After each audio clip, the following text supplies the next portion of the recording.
welcome to Scalaka English School online program. In the previous session, we have studied related to different types of curves.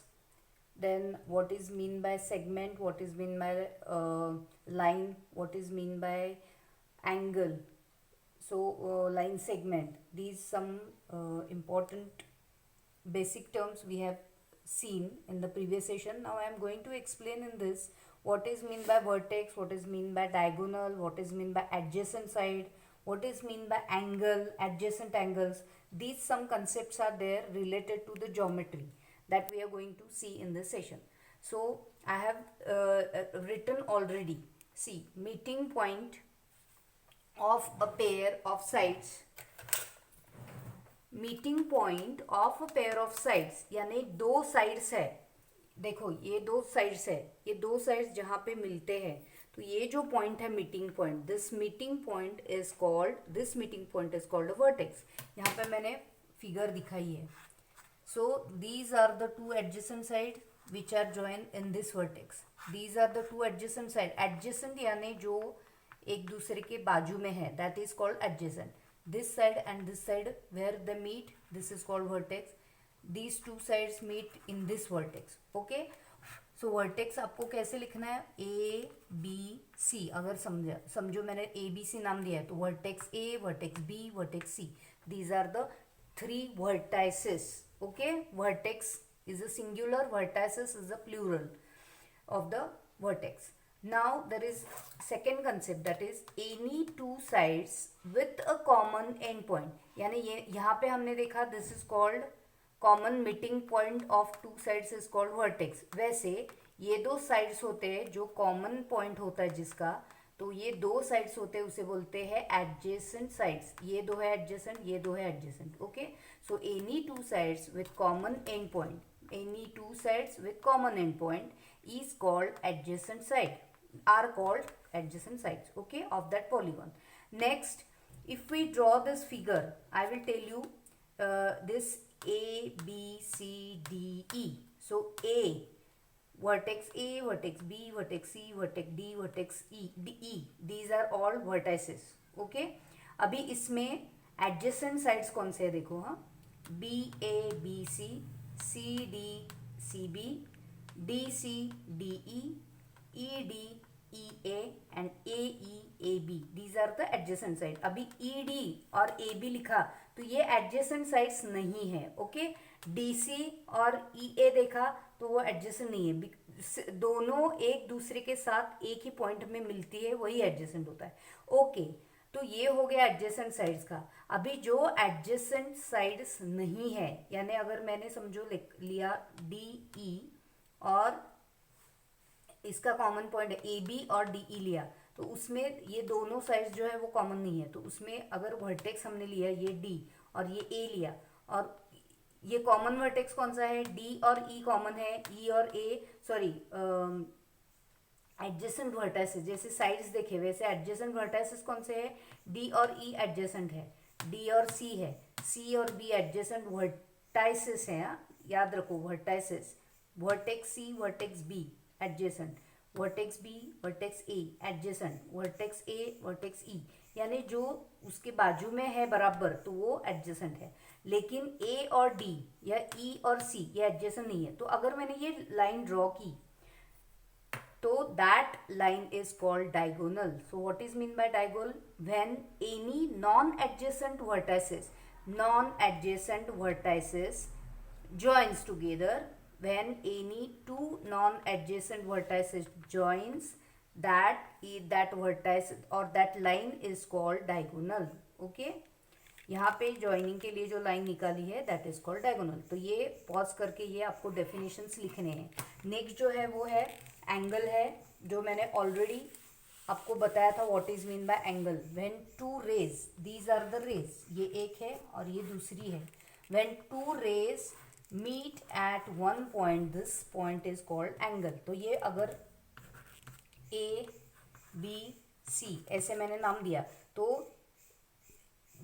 रे B A and ray B C they meet at this B.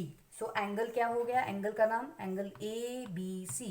So angle का नाम हो गया angle A B सी, हमेशा B जो है यानी जो जहाँ पे मीट होता है वो सेंटर में आना चाहिए। एंगल का नेम लिखते वक्त आपको ध्यान देना है कि जो जहाँ पे दो रेस एक दूसरे के साथ मीट होती है वो पॉइंट आपका बीच में आना चाहिए, और जो दो रे है उसके नाम आगे पीछे होने चाहिए। So ray A B plus ray B C, so A B C. Have you got this? This is the angle name. और रे कौन से है? ए बी रे, ये रे का साइन है, और बी सी रे, ये रे का साइन है। Okay, so this is called angle.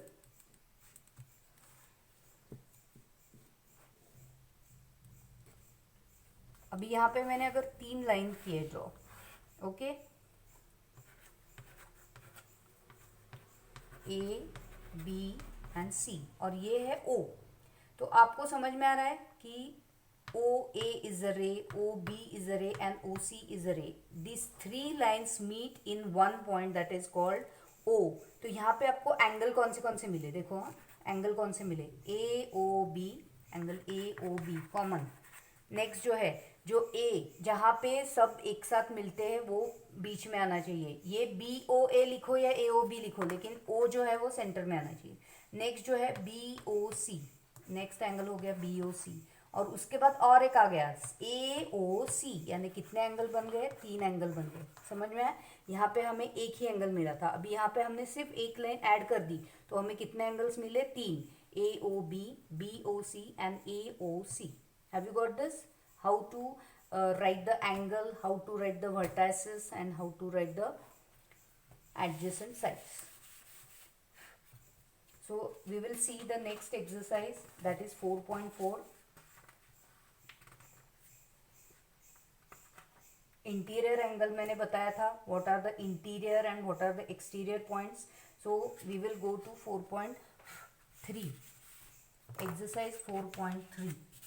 First question है, name the angles in the given figure. यहाँ पे आपको एक फिगर दिया गया है, उसके एंगल्स आपको बताने हैं। This is a quadrilateral given to you and the name is A B C and D. तो आपको एंगल कौन से दिख रहे हैं? ये एंगल एक हो गया, ये दूसरा, ये तीसरा और ये चौथा। These are the four angles. तो आपको नाम कैसे देने हैं? एंगल पहला हमने ए से स्टार्ट किया, तो डी ए बी या बी ए डी कौन सा भी चलेगा, लेकिन सेंटर ए होना चाहिए। सो मैं लिखूंगी डी ए बी और angle B A D. Okay, next जो है वो बी एंगल लिया, तो उसके भी हम दो साइड से बता सकते हैं, ए बी सी और C B A. So angle A B C और एंगल सी बी ए, दोनों का मतलब सेम ही है। नेक्स्ट जो है वो C angle, D C B और B C D, angle B C D और angle D C B. Next angle C D A और A D C. Have you got this? तो ऐसे आपको ये नाम लिखने हैं हर तरीके से, जो भी तरीका है वो पूरा का पूरा आपको लिखना है। How to write the angle, have you understood? Next question है, in the given diagram name the points. आपको पॉइंट्स लिखने हैं। क्वेश्चन 2, फिगर दिया है, ये ऐसे फिगर दिया है,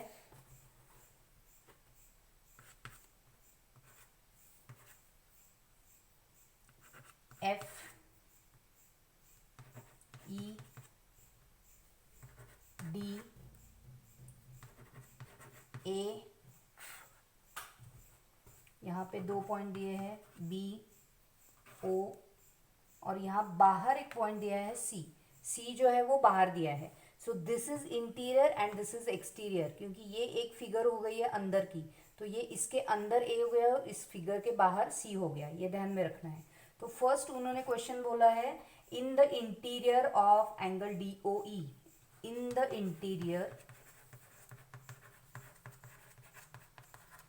of angle D O E. D O E कहाँ है देखना है, डी ओ ई, इसके अंदर कौन सा आता है?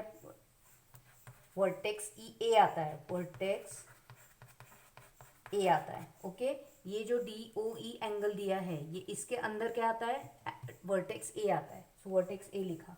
नेक्स्ट क्वेश्चन बी दिया है, इन द एक्सटीरियर, एक्सटीरियर यानी बाहर, इंटीरियर यानी अंदर, ये आपको ध्यान रहना चाहिए।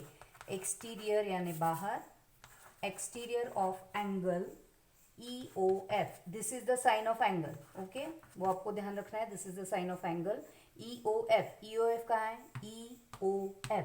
EOF के बाहर कौन सा है, तो ये A जो है वो बाहर आ रहा है और C भी बाहर आ रहा है, तो वर्टेक्स C, उसका आंसर है वर्टेक्स C, और ये जो है A वो भी बाहर आता है EOF के, ओके।